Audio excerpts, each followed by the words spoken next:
When I saw that the lady that went to Afia House and approached the cabinet secretary and told them that SHAH is not working at Kenyatta Hospital, then later on we had the cabinet secretary go to Kenyatta and then find long queues and told the people that is going to sort it out. Then this lady is arrested by police officers in uniform. I got astonished. Asked myself then, who is advising President William Ruto? How are these decisions being made?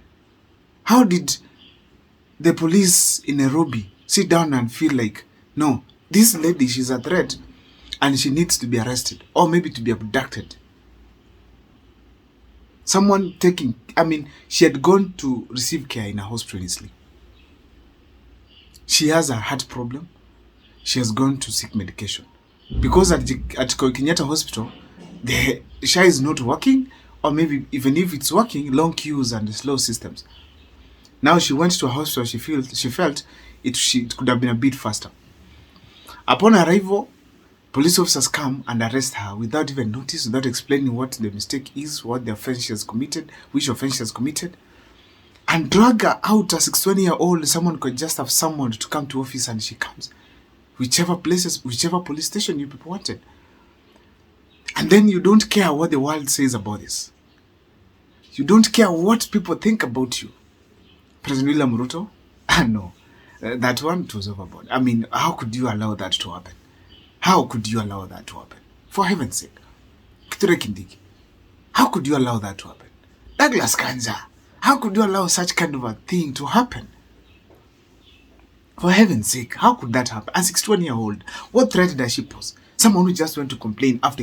You know, Kenyans, it's only that they can't reach, Kenyans in other parts, it's only that they can't reach some of these offices. Kenyans could be coming there to ask questions. Because of her concerns, Kenyatta Hospital, we had the Nini visiting, the cabinet secretary visiting that place. Because of the way she went there and spoke about the issue of SHAH. The fact remains as we speak today that SHAH is a problem on the ground. People do not have even information on how to deal with it. People don't know which hospital to go for which care. People don't know how much to pay, who to pay to. People don't know anything. Most people, Kenyans, don't know exactly how SHAH works. It's just a handful who have just registered. They still don't know how to use it. Because you go to a referral hospital and find so many people with outpatient concerns there. They don't know which hospital I should go for SHAH. And the government has not taken its time to enlighten them further on how SHAH operates. Instead, when a lady voices herself and that the government should learn from her and then go and fix the problem, she gets arrested. For heaven's sake, how could you arrest such a lady? To be honest. Arrest a lady because of voicing herself? That's completely unfair. And I ask myself, who is advising President William Ruto? Who is advising President William Ruto on these things? How did the Security Council, the security people sit down and look at this lady and feel like, no, this lady, she's a threat. Let's go and arrest her. You felt like she was going to storm in another hospital? I mean, even if she does so, it's because SHAH is not working. President William Ruto, ground seems chezo. The ground is different. Ground ni kubaya. It cannot be like in this kind of an era, such things are happening. Then I ask myself, why was this thing being done by the police officers in the broad daylight in a hospital? The first thing that came to my mind is this. The government wants to use the tactics of instilling fear in the residents, in the citizens of Kenya, so that we don't get the courage to do what she did again. So they had to do it in the broad daylight and see how Kenyans react.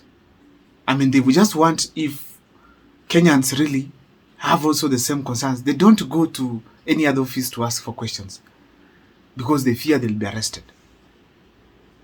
In a nutshell, they just want to bring fear to people so that we don't question some of these things. Who does that and he wants to be elected in 2027? Who advises President William Ruto? Who does so? If nobody advised you on this, why do you allow these kind of things to happen? How did the security team sit down and see that lady is a threat? Then the second thing that I feel strongly that is making these people to do, the security bodies to do what they did. I also ask myself, maybe, could they be like they don't want some of this information about SHAH to get outside there and finish William Ruto on the ground? Because the lady said it was all over mainstream media and people knew that, okay, even Kenyatta National Hospital is the same. And actually, even when they captured the cabinet secretary traveled there, that it was a very clear indication that indeed something was not right at Kenyatta National Hospital. That basically, it voiced the concerns of the entire country, and also it showed the international community that what Kenyans are complaining about is real. So I felt like probably the government did not want these kind of things to go outside there. So they felt like the best way this can happen is by blocking many other Kenyans coming on board to do such kind of things. That is the way the lady did. Then I ask myself, who is advising President William Ruto? Is this the best way to deal with it?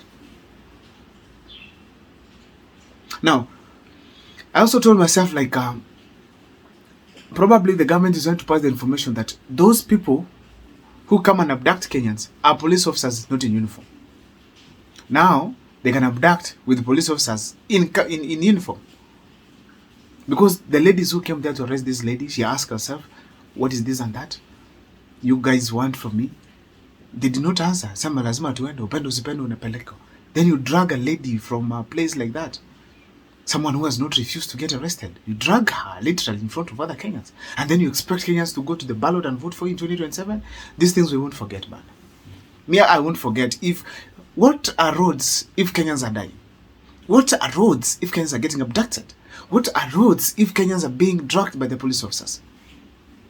I watched a clip of a police officer in Haiti going to a classroom to sing for the kids there, to make them feel friendly, feel good when they're close, feel safe when they're close to the Kenyan police officers.